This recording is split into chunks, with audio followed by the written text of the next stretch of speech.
Ora, bom dia a todos, e mais uma vez obrigada pela vossa participação. Hoje, bom dia Eduardo, hoje estamos aqui com o Eduardo Ascensão, que é investigador do Centro de Estudos Geográficos da Universidade de Lisboa, ah, do Instituto de Geografia e Ordenamento do Território. Bom dia Eduardo, muito obrigada por ter aceito o nosso convite e pode começar quando quiser. Está bem. Bom dia a todos. Queria começar, claro, por agradecer o muito amável convite do Jorge Malheiros, que hoje não está, que ele está no Brasil, e também da Teresa Vaz, e estendo também a toda a gente do CETROP, do Colégio Tropical, do qual tem sido um prazer fazer parte. Então, como veem no slide da apresentação, eu vou falar sobre a investigação que tenho desenvolvido sobre modelos de intervenção em assentamentos informais. Hoje vou falar de casos especificamente de Macau e Bissau, e vou organizar a apresentação em três partes. Portanto, em primeiro, vou muito brevemente apresentar o projeto e o que é que eu entendo por abordagem genealógica. Depois vou apresentar o caso de um bairro em Macau, o bairro da Ilha Verde, que tem uma história longa de ser um bairro de e para populações pobres na cidade. E vou também mostrar um bocadinho das intervenções a que foi sendo sujeito ao longo de um tempo relativamente longo, desde o início do século XX até ao presente. E depois, por fim, vou apresentar três casos distintos em Bissau, que remetem para modelos de intervenção distintos também. Dois deles remetem para modelos ou templates globais, que são o Slum Upgrade e o Sites and Services, e um terceiro para um tipo de projetos de intervenção de reconstrução após conflitos armados. E a cada um destes modelos correspondem, como podem ver no slide, bairros. O Cupilum para o Slum Upgrade, Belém e Quelelé para a reconstrução e um projeto em Antula Bono de Sites and Services. E, portanto, também brevemente, o projeto olha para locais específicos em cidades de língua portuguesa, ao longo das suas histórias coloniais e pós-coloniais. Bairros que, vendo o que é que se passa neles, ou seja, parando o foco e vendo o que é que se passa neles ao longo do tempo. E o que mostra os tais modelos de intervenção globais, a maneira como são implementados localmente e, sobretudo, o que isto significa em termos de o papel que os recipientes, ou seja, as populações pobres, têm para os regimes políticos mais geralmente entendidos, em que se inserem. Ou seja, que papel têm? Se a ideia é controlar ou acantonar populações pobres, se, por outro lado, é trazer as suas economias informais para o mercado formal e para a construção de nação, por exemplo, e vários que eu hoje não abordo, mas vários exemplos no Brasil mostram esse movimento da economia formal ser formalizada, ou se é melhorar as suas condições enquanto cidadãos. E por isso faço uma ligação entre a ciência e a técnica arquitetónica e urbanística e o contexto sociopolítico. Eu chamo o projeto, podem querer espreitar aí neste site que eu tenho do projeto, eu chamo-lhe Tecnociência da Intervenção, mas na verdade também podia ter sido chamado uma tecnopolítica. Então, neste projeto, ele parte das várias genealogias dos tipos de intervenção, que tem uma história longa, desde pelo menos o fim do século XIX, com as remoções higienistas de bairros populares em Paris, em Londres, em Nova Iorque. Aqui à esquerda temos um exemplo de slum clearance em Nova Iorque, por acaso na altura do Robert Moses, do Presidente da Câmara, procedeu à remoção de imensos territórios mais populares para a construção de uma cidade modernista, ou de partes da cidade mais modernista, e depois essas genealogias têm-se vindo desdobrando em diferentes modelos. Nos anos 60 e 70 apareceu de forma muito disseminada pelo globo tipos de programas de regularização fundiária e de autoconstrução assistida, portanto o land titling, em que se regulariza a posse de terrenos ocupados e se dão as condições legais para as populações depois investirem na sua habitação. Nos anos 70 e até ao presente, de alguma forma, mas com muito enfoque nos anos 70 e 1980, a partir daquilo que se chamam locais de disseminação, como instituições globais como o Banco Mundial e a UN Habitat, apareceram estes modelos do Slum Upgrade e do Sites and Services, que são são uma espécie de gêmeos, e que, de alguma forma, se apareceram como programas que procuravam mitigar a imensa informalidade que tinha sido gerada pelos diversos programas de ajustamento estrutural em países africanos, em países asiáticos, em países da América Latina. E depois, isto é um esquema um bocado simplificado, mas depois todas estas várias tradições têm desembocado agora nas últimas 2 décadas em coisas, modelos que se chamam desde a acupuntura urbana ou reabilitação, ou que metem design participativo. Nós temos aqui esta fotografia muito famosa do Santa Marta, da favela Santa Marta no Rio de Janeiro, que remete também para um programa muito famoso que é o Favela Bairro, que trouxe as culturas subalternas e subordinadas do Rio de Janeiro de alguma forma, para o mainstream cultural e, ao mesmo tempo, foi melhorando o edificado das favelas. E, portanto, é no meio destas genealogias que eu olho neste projeto para diferentes locais. E o primeiro, como tinha dito, o primeiro exemplo desta abordagem genealógica é o bairro da Ilha Verde, que é um bairro situado no norte de Macau, aqui numa zona que sofreu vários aterros, e é um bairro com uma história muito longa. Já em 1929, no mapeamento da cidade, ele aparece, peço desculpa, ele aparece aqui, como podem ver, nomeado como o bairro dos indigentes chineses, ao pé de uma fábrica de panchões, de uma fábrica de tijolos, e, portanto, na verdade era onde os trabalhadores que tinham sido pescadores previamente, os trabalhadores destas fábricas habitavam. E como se pode ver em fotografias de arquivo, era um tipo de habitação relativamente pobre. Depois teve várias coisas, vários episódios, teve um incêndio em 1951, mas eu quero puxar até à frente a sua história até 1962, onde houve um afluxo enorme de imigrantes da China continental a Macau. Isto tem a ver com a grande fome chinesa, portanto é um elemento histórico que enquadra esta migração.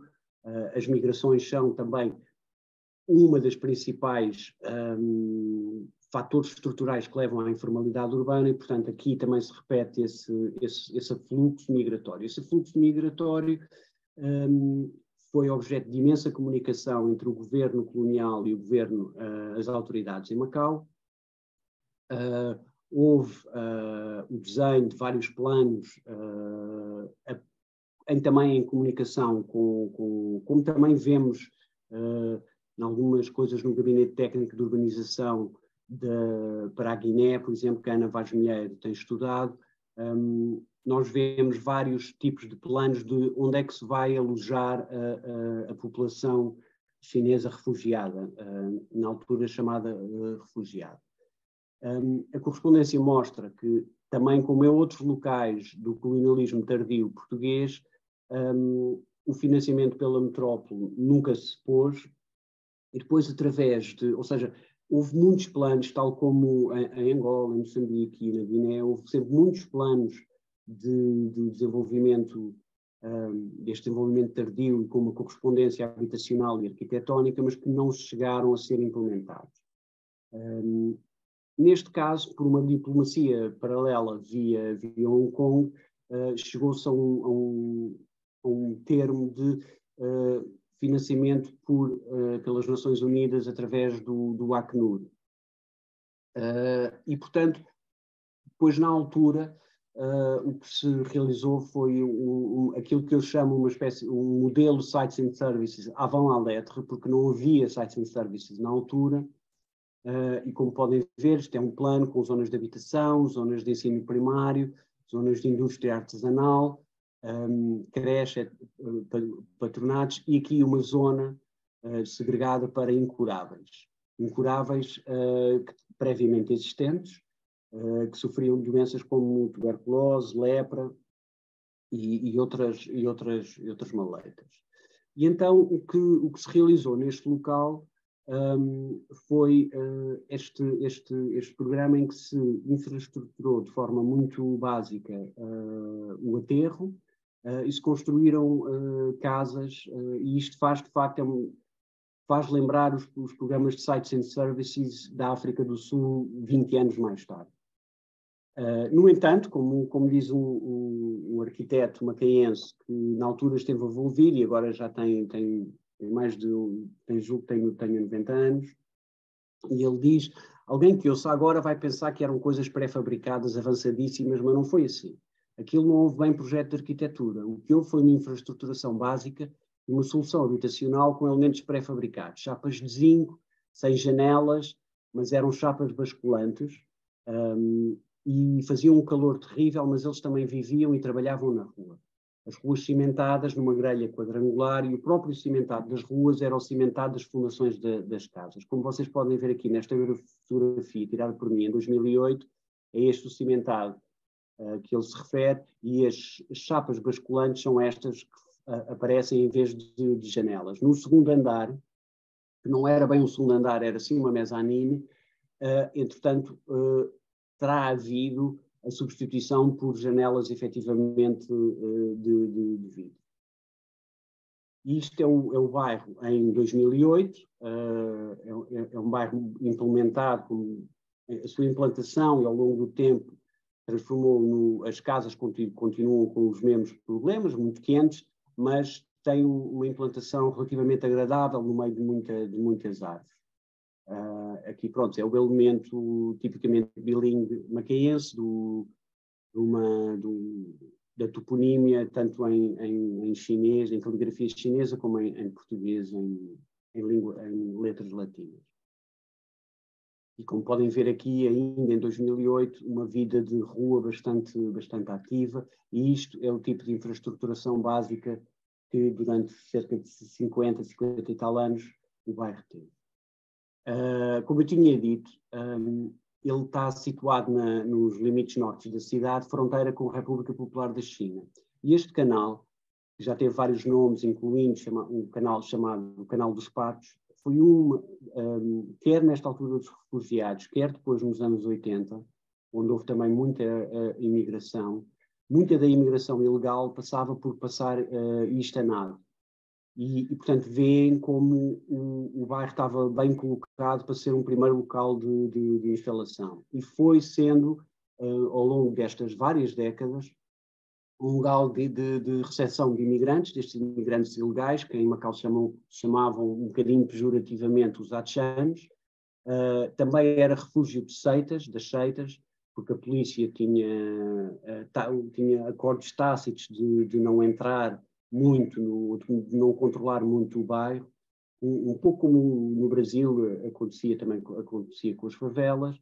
Era um lugar de indústrias artesanais, tinha muitos alfaiates, muito tipo de ocupações em que a produção de rendimento é feita a partir de casa, e as biografias dos moradores são muito ricas e têm muitos pontos de contacto com a história que os circunda. Isto é uma residente com a sua filha, e ela veio da China no início dos anos 80, em 82, e trouxe a sua filha quando estava grávida. Portanto, elas as duas atravessaram o canal dos Patos a nado, quer dizer, quem atravessou foi a mãe e a filha estava na barriga da mãe.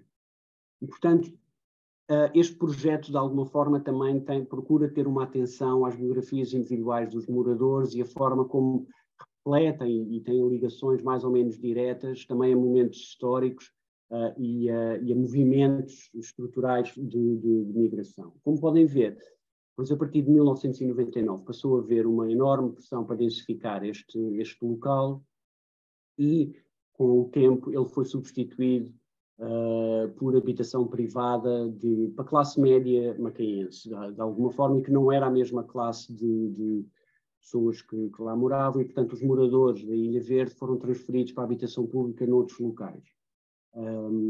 Mas o que aconteceu, e eu mostro aqui nesta fotografia, com esta árvore e este pequeno local de culto, é que havia uma memória, o sentido de pertença ao local muito forte por parte das populações, com mais do que uma, com julgo 3 associações de ex-moradores da Ilha Verde, que continuam a ir ou semanalmente ou até diariamente visitar a Ilha Verde, e no caso isto é um outro ex-morador que vai 3, 4 vezes por semana a este local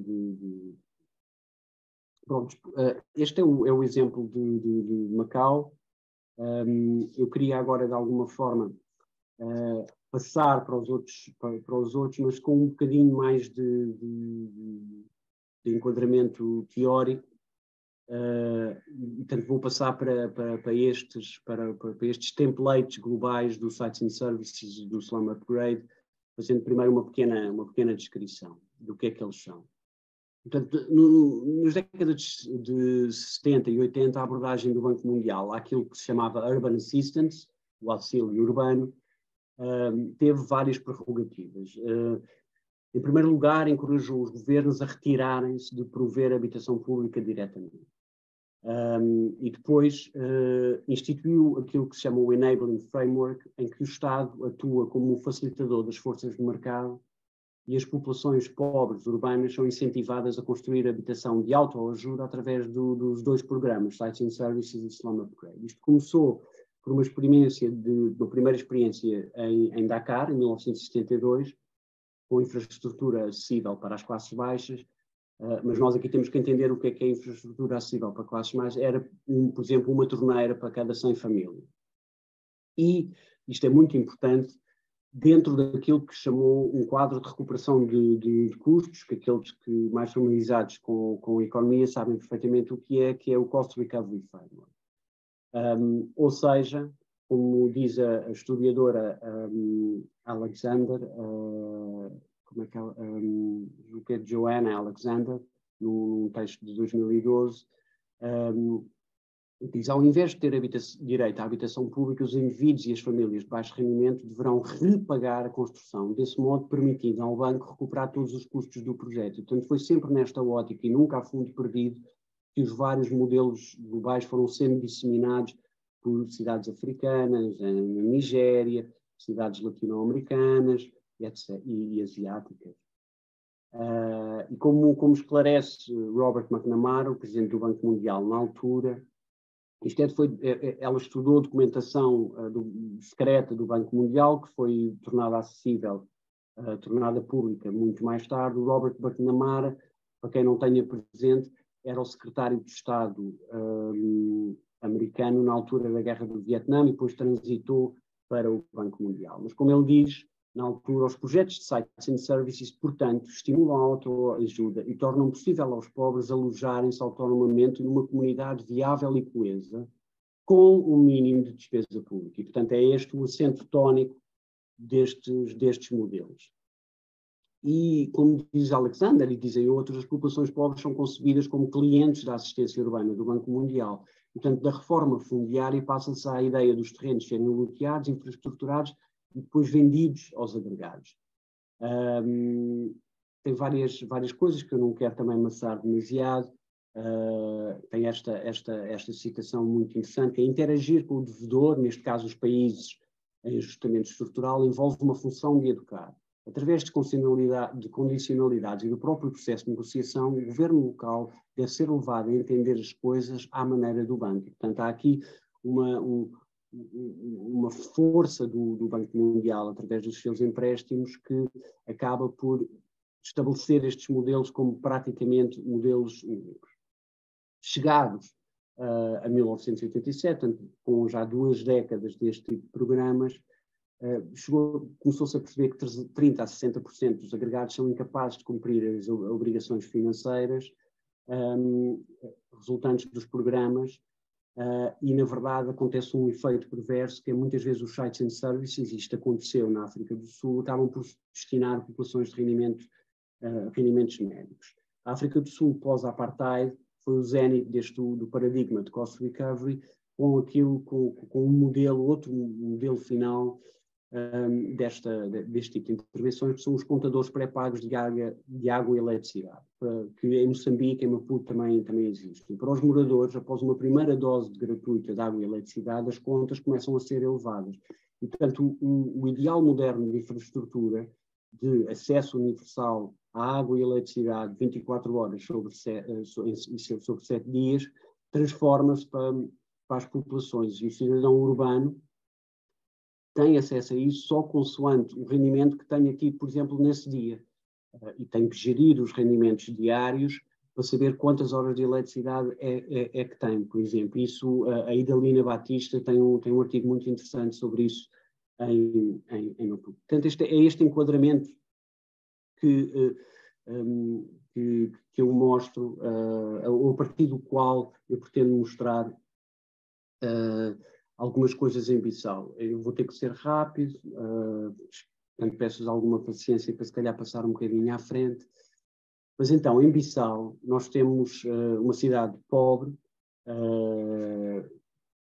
em que 85% das habitações não têm acesso direto à água e à eletricidade, e esta situação tem raízes, obviamente, na segregação colonial entre o centro branco da cidade e os subúrbios não infraestruturados.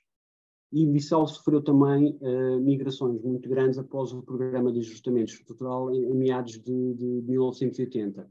A cidade passou em poucas décadas de 45 mil para 450 mil habitantes. E, portanto, isto é um fator comum também em situações de informalidade que levaram à intervenção. Então eu quero abordar um programa de slum upgrade que se chamou o Plano de Melhoramento dos Bairros de Bissau. No início dos anos 90, ulteriormente, as condições de vida nos bairros era muito grande. Havia também, concomitantemente, o aumento da insegurança alimentar e informalidade laboral após o PAE.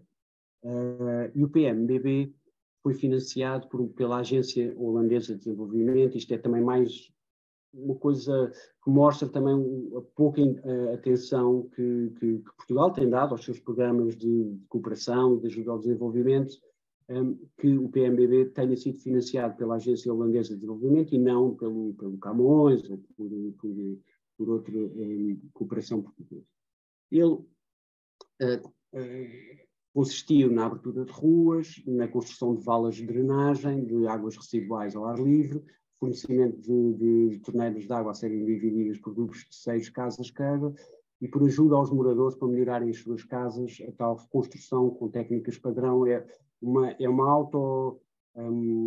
autoconstrução assistida por equipas do PMBB. Isto é um diagrama que até também era passado aos moradores e que exemplifica muito bem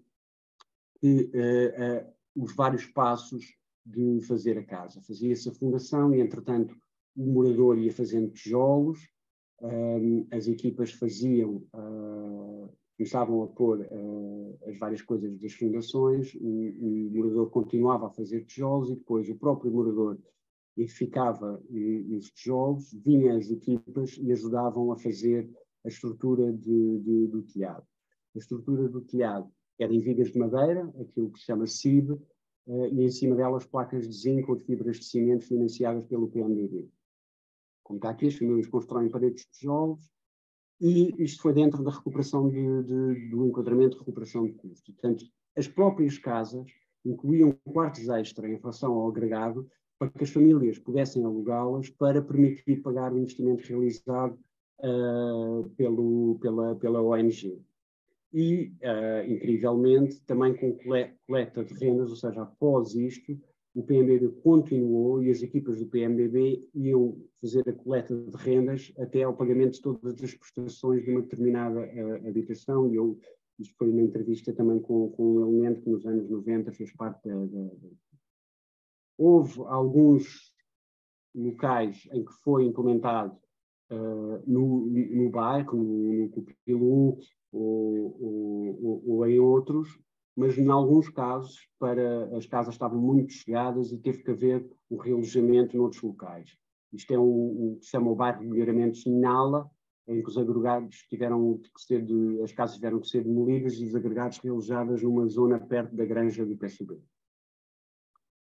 O Cupilum é um exemplo de onde este programa operou e é interessante ver o que é que aconteceu nele ao longo do tempo. Ele é um bairro muito próximo do centro e já nos anos 50, no relatório da viagem à Guiné do arquiteto Mário Oliveira, ele mostrou muito bem como é que ele estava implementado na altura, chamado bairro indígena do Cupelon. Após um fogo em 1965, e os fogos eram muito comuns porque um fogo numa casa com teto de palha alastrava muito facilmente às outras, os ventos levavam as fagulhas dos telhados, e por isso também no PMBB ter sido de chapa de zinco e não de um telhado tradicional, e houve uma reordenação, um alinhamento de habitações e as ruas principais foram desenhadas também e asfaltadas. Isto consegue-se ver em documentação da altura colonial. O Cupilum foi também evoluindo, portanto, isto eram as casas já alinhadas e uma rua aberta nos anos 70, com o levantamento da Maria Emília Caria. E hoje em dia o bairro transformou-se numa espécie de área de classe média bem localizada, porque a sua localização próxima ao centro, as melhorias do PMBB, isto é uma casa já feita, vem aqui, onde eu estou a passar com o rato, o escoamento de águas residuais e pluviais, a casa também com fundações e depois com a construção de tijolos e ali o telhado de zinco. Mas o que sucedeu aqui no Cupilum foi que as famílias com mais rendimentos foram comprando ou alugando casas e algumas melhorando, e portanto a população hoje em dia corresponde à classe média guineense. No entanto, a área está consolidada e vem aqui uma das ruas mais movimentadas, mas aquela coisa do ideal infraestrutural moderno não foi atingido. E portanto o contador de eletricidade pré-pago, nós aqui vemos um morador explicar-nos como é que funciona, ele institui uma cidadania infraestrutural dual, isto é irónico, mas é violentamente irónico, os herdeiros dos bairros indígenas ainda têm acesso à água e à eletricidade diferente do que os moradores do centro da cidade. E, portanto, esta história pós-colonial, com raízes coloniais, é muito importante de ir sublinhar. O outro, que eu também vou ser breve, foi um projeto de reconstrução de infraestruturas básicas após o conflito de 1998, a cidade tinha sido bombardeada por aviões, e a ANADEL, um spin-off local do PMBB, desenvolveu uma iniciativa para ajudar a reconstruir casas, pontos de água coletivos e um sentido mínimo de comunidade.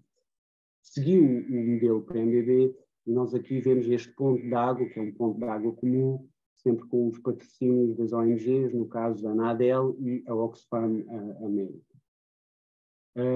Belém era originalmente uma propriedade agrícola arrendada a colonos portugueses brancos. Após 1941 foi atribuída a um régulo Mancanha e é uma área de assentamento Mancanha, embora isto não se possa dizer assim desta forma tão taxativa, porque as alianças interétnicas e interreligiosas são muito comuns na sociedade guineense e, portanto, nada é verdadeiramente senão um cruzamento bastante híbrido entre etnias e formas religiosas, formas de pertença religiosa.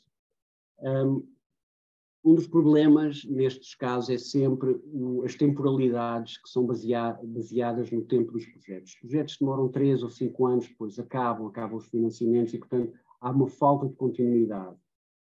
Mas no caso, este tem também coisas positivas e uma das coisas positivas foi os registros e as escrituras dos terrenos são mantidas pela Associação de Moradores Locais e, portanto, há aqui um processo quase parecido à regularização fundiária.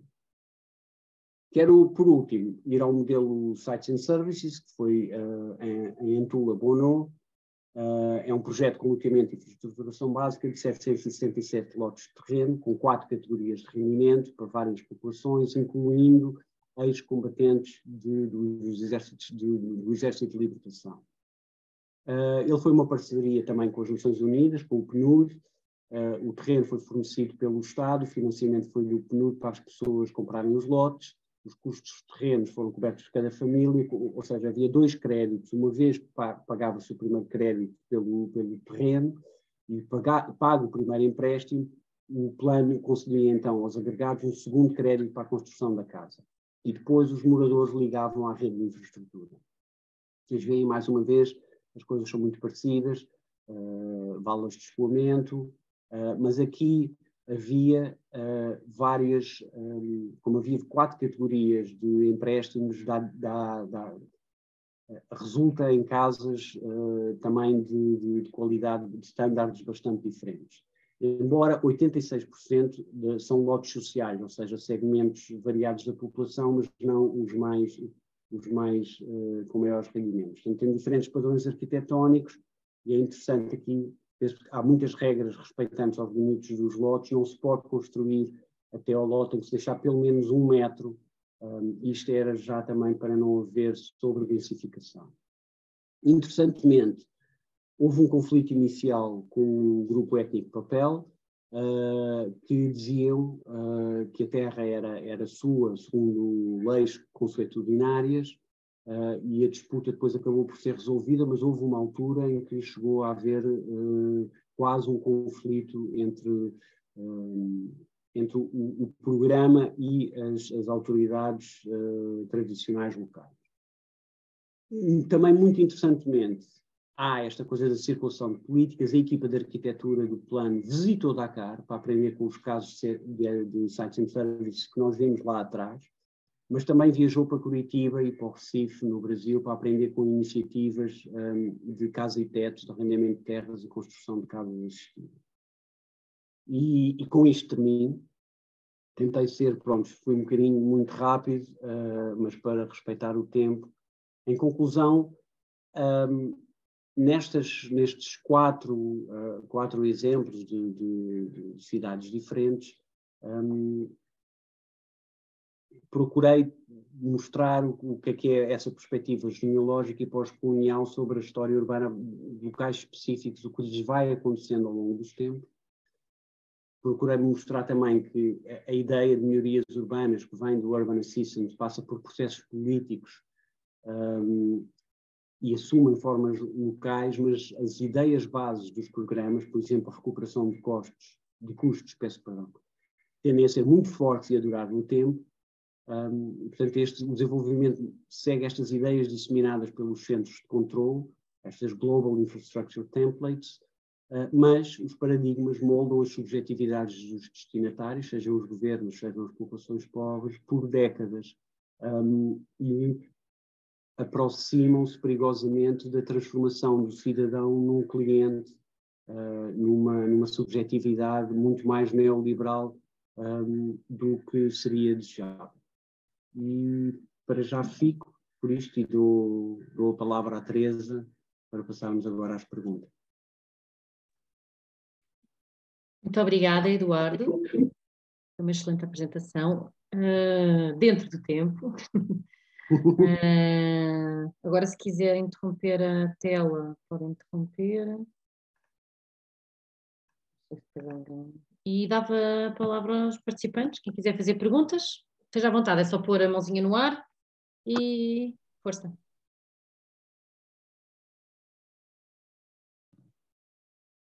A primeira pergunta é sempre a mais difícil.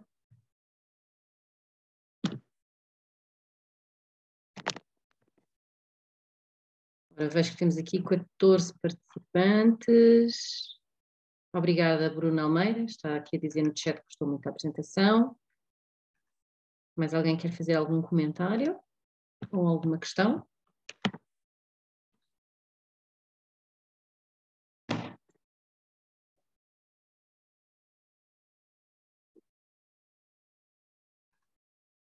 Se calhar foi um bocadinho, muita informação, não é? E, portanto...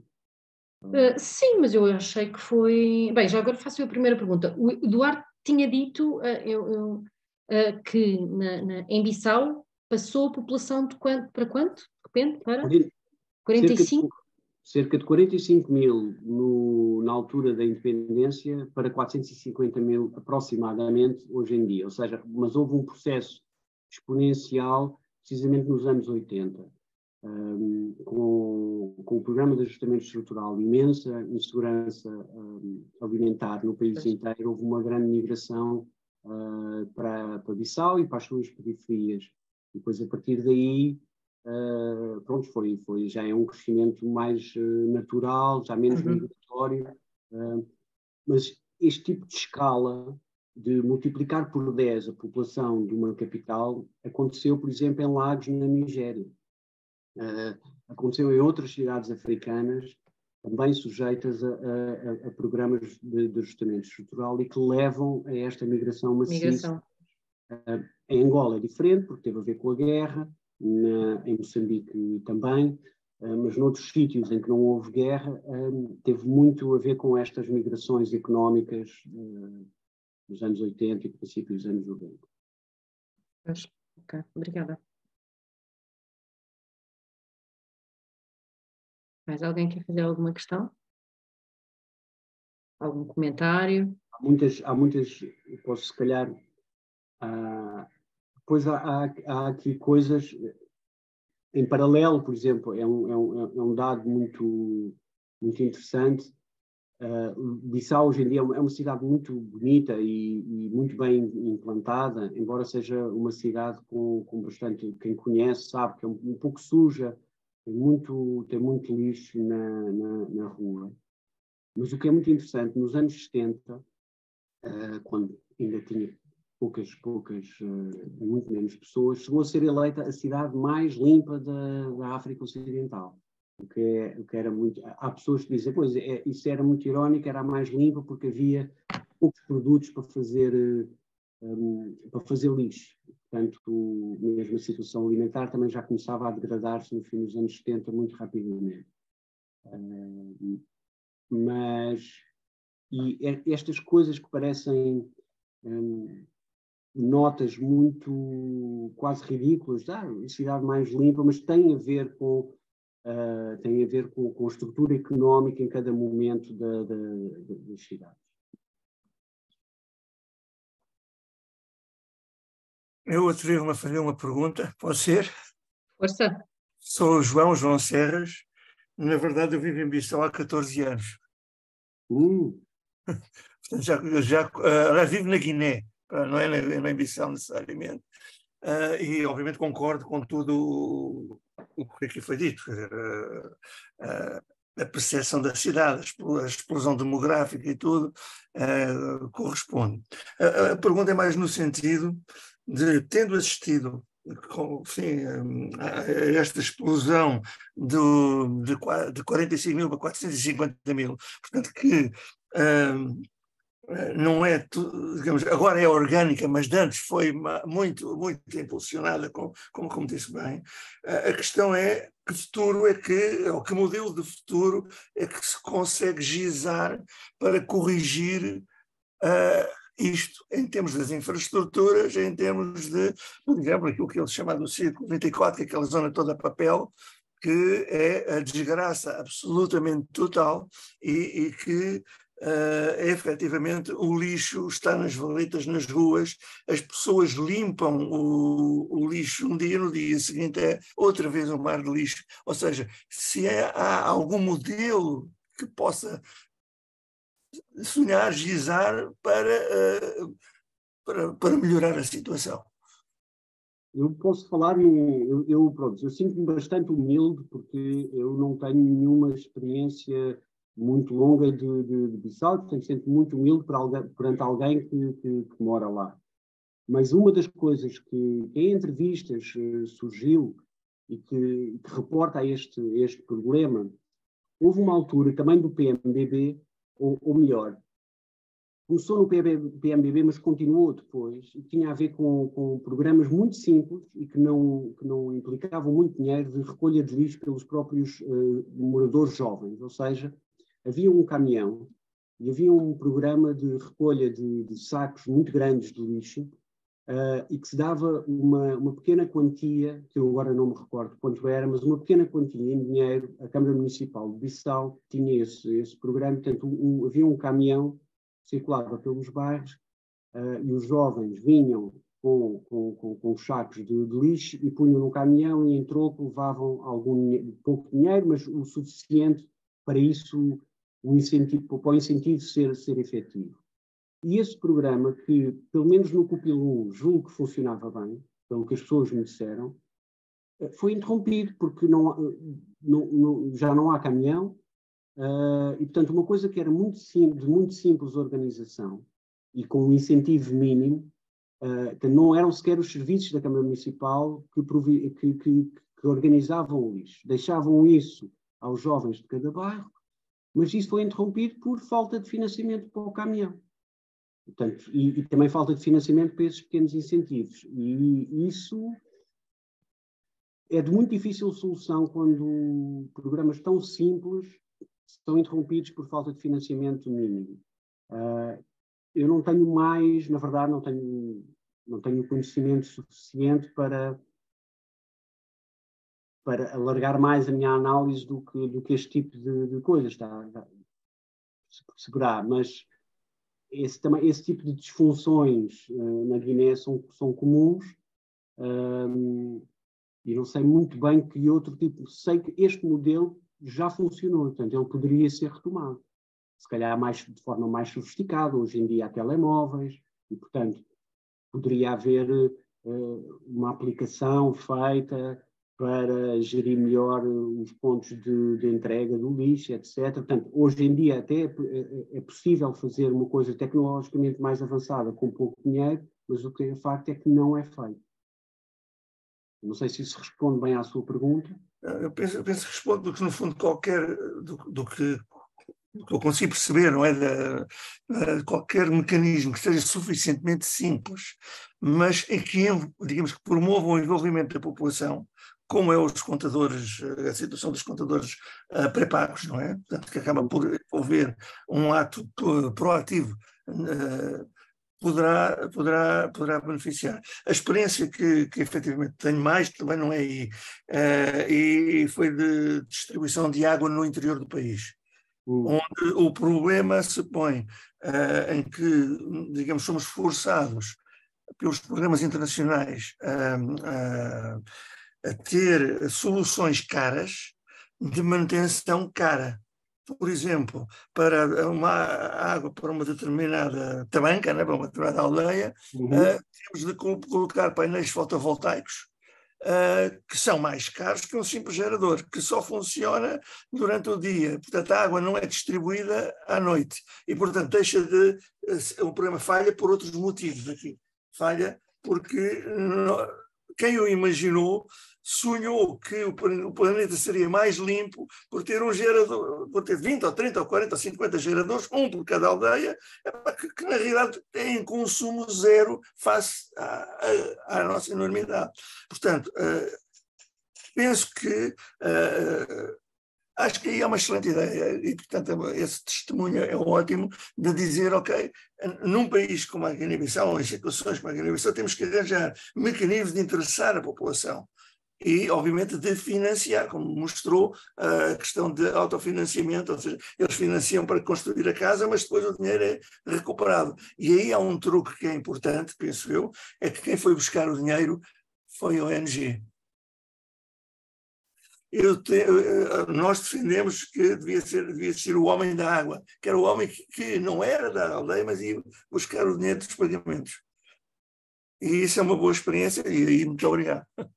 Sim, eu estou totalmente de acordo consigo, até fico.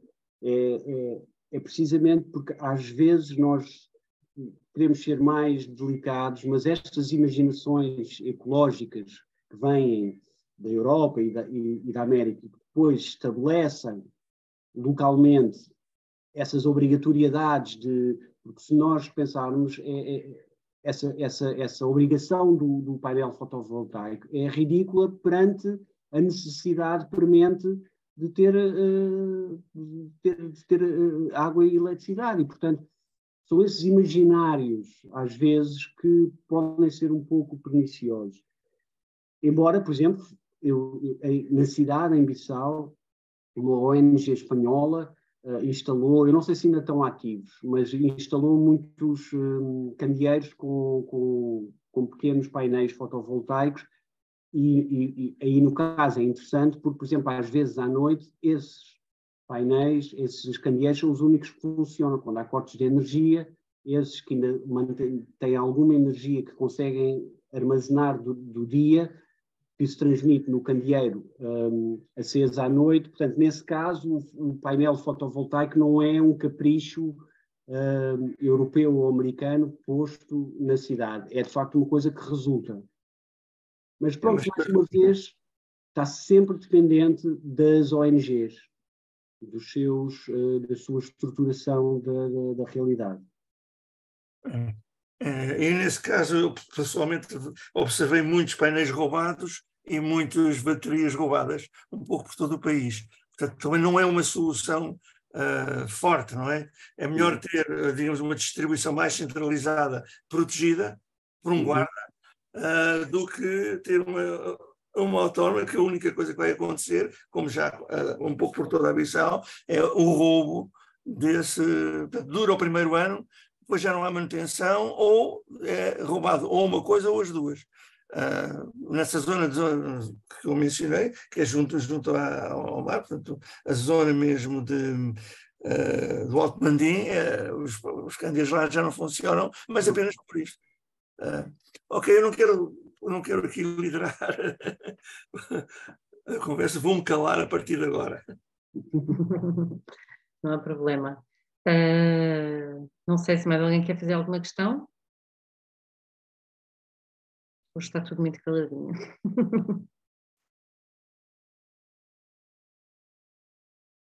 Eduardo, se quiser comentar mais alguma coisa também, já à vontade. Estamos dentro do tempo, portanto. Há uma coisa que eu queria dizer, mas não tem a ver com a apresentação, tem a ver um bocadinho com o Colégio Tropical. Eu fico contente muito de ter sido convidado, porque nas ciências sociais eu acho que nós já falámos sobre isto, mas vou se calhar sublinhar. Nas universidades portuguesas tem que se ir tentando quebrar um bocadinho também da ligação entre o tropical e o colonial. Muita da ciência tropical feita em Portugal, ela tem origem num sistema que foi o sistema colonial. E por isso muitos colegas meus de ciências sociais, por exemplo, quando foram convidados, queres fazer parte do Colégio Tropical? Nem pensar nisso. Tropical quase que se equipara a colonial. E, portanto, eu fiquei muito contente de alguma forma conseguir também que colegas das ciências sociais estejam no Colégio Tropical, mas a partir de uma perspectiva claramente pós-colonial e pós-colonializada. Isto é um comentário muito geral.